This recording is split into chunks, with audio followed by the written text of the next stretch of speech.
Hi நண்பர்களே, welcome to Tamil பொண்ணு வீடு சேனல்.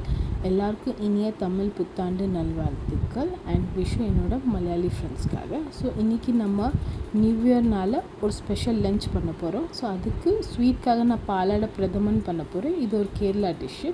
ஸோ இதை அடைன்னு சொல்லுவாங்க. இது எல்லாம் லோக்கல் ஸ்டோரில் கிடைக்கும். ஸோ இதை நம்ம சுடு தண்ணியில் போட்டு ஒரு அரை மணி to 1 மணி நேரம் நல்லா ஊற வைக்கலாம். ஸோ அதை ஆஃப் பண்ணிடணும் அந்த தண்ணியை. அதுக்கப்புறம் ஆஃப் பண்ணிவிட்டு அதில் எல்லாம் சோக் பண்ணி வைக்கலாம். ஸோ அது சோக் ஆகிற டைமில் நம்ம காய்கறி எல்லாம் பிரியாணிக்காக நம்ம என்னெல்லாம் இருக்கோ எல்லாம் சாப் பண்ணிக்கலாம். ஸோ நான் யூஸ் பண்ணுற போகிறது பீன்ஸ், கேரட், பட்டாணி, உருளைக்கிழங்கு யூஸ் பண்ணுறேன். வேறு பன்னீரும் கொஞ்சம் போட போகிறேன். இது கூட நம்ம சோயாபீன் போட்டுக்கலாம், காலிஃப்ளவரும் போட்டுக்கலாம். ஸோ நமக்கு தேவையான எல்லா வெஜிடபிள்ஸும் நம்ம மீடியம் சைஸில் சாப் பண்ணி வச்சுக்குவோம். ஸோ இது கூட ஒரு பேஸ்ட்டு கூட நம்ம ரெடி பண்ணுவோம். ஸோ இது சாப் எல்லாம் பண்ண பிறகு நம்ம அதுவும் பிரியாணிக்கு ஒரு பேஸ்ட் ரெடி பண்ணி வச்சிட்டோன்னா எல்லாம் நம்ம சாப்பிங் கிரைண்டிங் எல்லாம் பண்ணி வச்சிட்டோன்னா அதுக்கப்புறம் குக்கிங் பண்ணதுக்கு கொஞ்சம் ஈஸியாக இருக்கும். ஸோ ஃபஸ்ட்டு ப்ரெப் ஒர்க் பண்ணுறது தான் இம்பார்ட்டன்ட். ஸோ நம்ம ஃபஸ்ட் ப்ரெப் ஒர்க் பண்ணிக்கலாம். ஸோ வெஜிடபிள்ஸ் எல்லாம் சாப் பண்ணியாச்சு.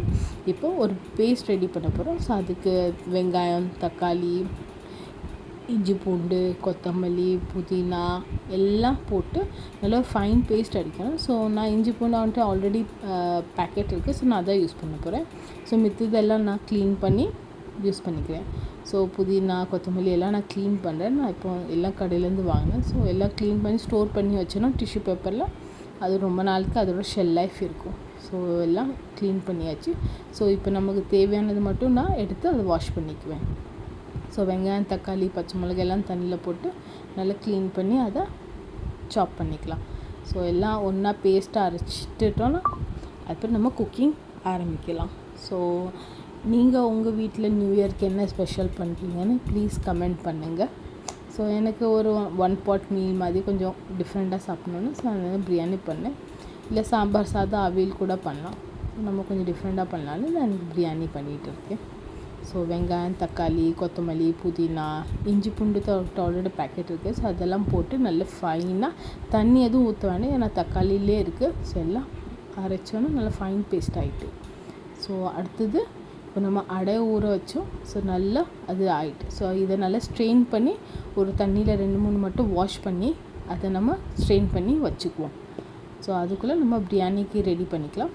ஸோ பிரியாணிக்கு நான் எண்ணெய் ஊற்றுறேன். சில பேர் இதில் பாதி எண்ணெய் பாதி நெய் கூட ஊற்றிக்கலாம். ஸோ நான் ஃபுல்லாகவே ஆயிலே பிரியாணி பண்ண போகிறேன். ஸோ 2-3 டீஸ்பூன் ஆயில் ஊற்றி அது கூட பட்டை, ஏலக்காய், கிராம்பு எல்லாம் போட்டுட்டு அது பிறகு கொஞ்சோண்டு புதினா அப்படியே எண்ணெயில் போட்டு பொரிச்சு எடுப்பேன்.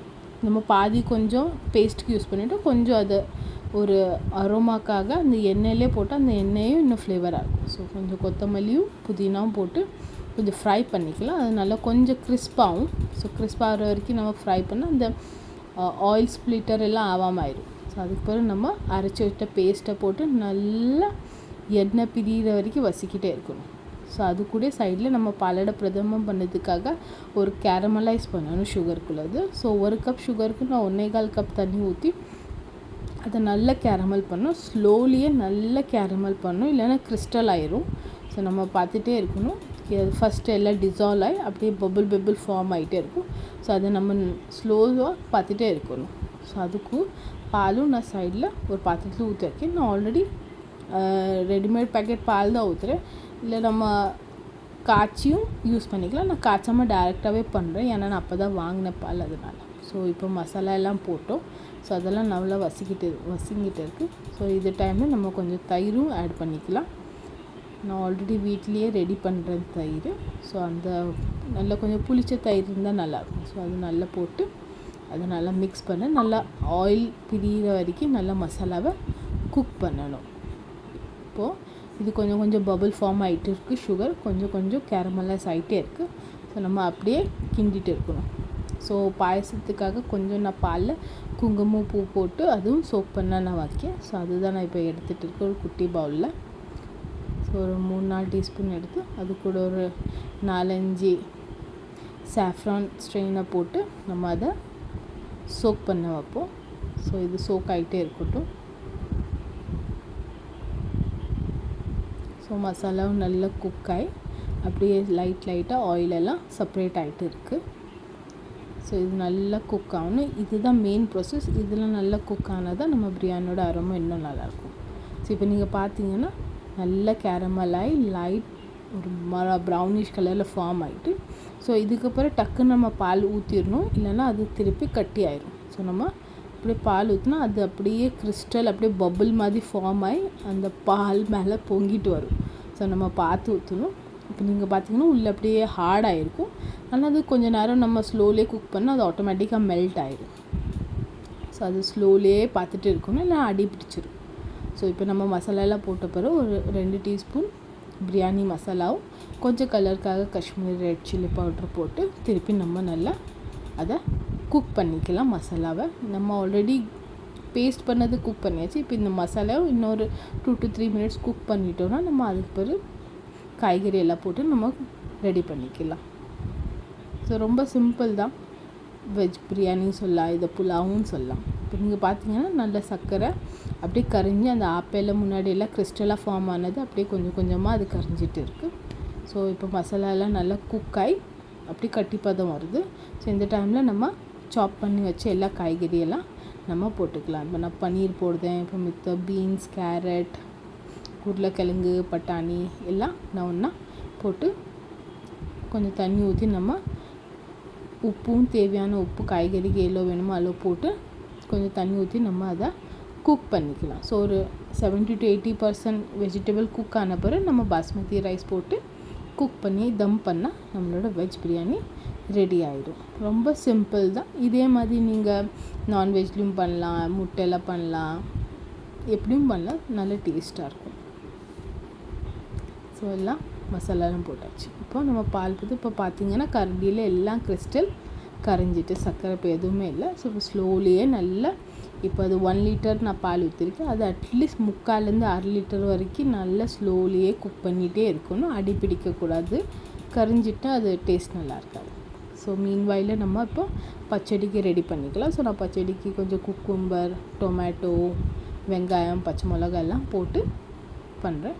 சில பேர் குக்கும்பரை சாப் பண்ணுவாங்க. எனக்கு கிரேட் பண்ணால் பிடிக்கும். ஸோ அதனால் கிரேட் பண்ணி மித்ததெல்லாம் ஃபைனாக சாப் பண்ணி நம்ம எல்லாம் தயிர் கூட மிக்ஸ் பண்ணி வச்சுட்டு அது ஃப்ரிட்ஜில் வச்சோன்னா சில்லாக அப்படி பச்சடி சாப்பிட்றதுக்கு செம்ம டேஸ்ட் இருக்கும். அதுவும் சம்மர் டைமில் கேட்கவே வேண்டாம். கிச்சனில் இல்லை சமையல் பண்ணுறதுனால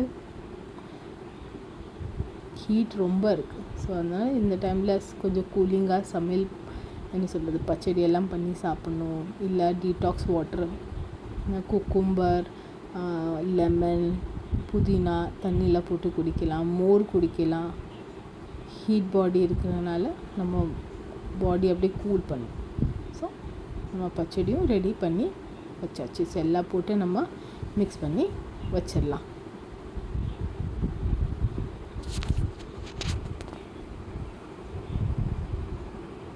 ஸோ இப்போ நம்ம போட்ட காய்கறி எல்லாம் ஒரு 70 to 80% குக் ஆகிட்டு நான் செக் பண்ணேன் நைஃப் வச்சு. ஸோ எல்லாமே வெந்துட்டு. ஸோ இந்த டைமில் நம்ம அரிசியை நல்லா கழிஞ்சி நம்ம போட்டுக்கலாம். ஸோ இது பாஸ்மதி அரிசி தான். இப்படி சோக் பண்ணி அப்படி வைக்கணும்னு எல்லாம் ஒன்றும் அவசியம் இல்லை. ஸோ நல்லா 2-3 மட்டும் நல்லா தண்ணியில் வாஷ் பண்ணி எடுத்துகிட்டு இப்போ நம்ம 1 கப் பாஸ்மதி ரைஸ் எடுத்து அதுக்கு 2 கப் தண்ணி ஊற்றி நம்ம ரெடி பண்ணணும். ஸோ நான் 1 கப் பாஸ்மதி எடுத்துக்கனால நான் 1.25 போடுறது. ஏன்னா ஆல்ரெடி நான் காய்கறி வேகும்போது நான் தண்ணி ஊற்றுறேன். ஸோ அதனால் பார்த்து போடணும், இல்லை கொஞ்சம் குழஞ்சிடும் அரிசி. ஸோ அதே மீன்வாயில் நம்ம பாலாடை பிரதமனுக்காக ஏலக்காய் பவுடரும் கொஞ்சம் மிக்ஸ் பண்ணிகிட்டே இருக்கணும். அப்படியே ஸ்லோவாக சைடில் இருக்கிற எல்லா மலாயை நம்ம ஸ்க்ராட்ச் பண்ணி அப்படியே எடுத்துகிட்டே இருக்கணும். அப்படியே குக் ஆகிட்டே இருக்கும் ஸ்லோவில். ஸோ அது கூட நம்ம சோக் பண்ண வச்ச சாஃப்ரான் மில்க்கும் சேர்த்து நம்ம ஆட் பண்ணிக்கலாம். இந்த டைமில் நீங்கள் டேஸ்ட் பார்த்துக்கலாம். சப்போஸ் உங்களுக்கு சுகர் கம்மியாக இருக்குது, கேரமல் கொஞ்சம் போனால் நீங்கள் இந்த டைமில் போட்டு அட்ஜஸ்ட் பண்ணிக்கலாம். இல்லை சுகர் வேண்டான்னா நீங்கள் கண்டென்ஸ் மில்க் போட்டு இன்னும் கொஞ்சம் க்ரீமியாக ரிச்சர் டேஸ்ட் நீங்கள் கூட ரெடி பண்ணலாம்.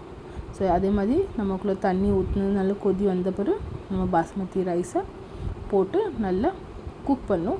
ஒரு மட்டும் தண்ணியெல்லாம் அப்சார்ப் ஆன பிறகு நம்ம அதை ஒரு தோசை தவாவோ இல்லை ஏதாவது ஒரு தவாவில் வச்சு நம்ம அதை தம் பண்ணி 5-10 மினிட்ஸ்க்கு தம் வச்சா நல்லா அப்படியே உதிரியாக நம்மளோட பிரியாணி ரெடி ஆயிடும்.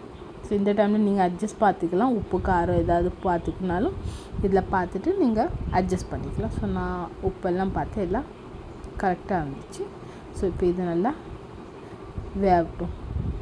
ஸோ சைடில் நம்மளோட பாலடை பிரதமனும் ரெடி ஆகிட்டே இருக்குது. நல்லா ஒரு 80% நல்லா சுண்ட வச்சாச்சு. ஸோ இந்த டைமில் நம்ம ஸ்ட்ரெயின் பண்ணி எடுத்த அடையை இது கூட போட்டு மிக்ஸ் பண்ணிக்கலாம். பேசிக்கலி ஒரு ரைஸ் நல்லா ஸ்டீம் பண்ணி இலையில் அதுக்கப்புறம் அதை குட்டி குட்டியாக பீஸ் பண்ணி அதை நல்லா காய வச்சு அதை அப்படி பேக்கெட்டாக ஸ்டோர் பண்ணுவாங்க. ஸோ இதை பாலடை பிரதம், இது வெறும் அடை பாயசம் கூட பண்ணலாம், ஜாகரி கோகோனட் மில்க் போட்டு. ஸோ நான் பாலில் பண்ணுறதுனால இதை பாலடை பிரதமன்னு சொல்லுவாங்க.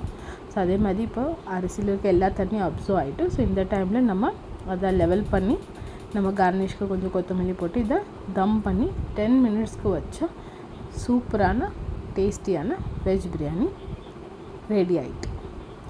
ஸோ அதே மாதிரி நம்மளோட பாயசமும் ரெடி ஆகிட்டு இருக்குது. ஸோ இன்னும் கொஞ்சம் அதை நம்ம குக் பண்ணிகிட்டே இருந்தால் அதுவும் ரெடி ஆகிடும். ஸோ அதுக்கு மேலே நம்ம கொஞ்சம் நட்ஸ் ஏதாவது கார்னிஷ் பண்ணி சர்வ் பண்ணலாம். இது சில்லாகவும் வச்சு சாப்பிட்லாம். பாலடை பிரதமர் இன்னும் டேஸ்ட்டாக இருக்கும். ஸோ இதே எங்கள் வீட்டு நியூ இயரோட ஸ்பெஷல் லன்ச் மெனு. உங்கள் வீட்டில் என்ன லன்ச் மெனு நீங்கள் ப்ளீஸ் கமெண்ட் பண்ணுங்கள். ஸோ நம்மளோட பாலடை பிரதமனும் ஓவரால் ரெடி ஆகிட்டு இன்னும் 5 மினிட்ஸில் ரெடி ஆகிட்டு நல்லா கொதிச்சுட்டு தான் இருக்குது. நல்லா பார்த்திங்கன்னா நல்லா ரெடியூஸ் ஆகிட்டு அந்த பானையில்.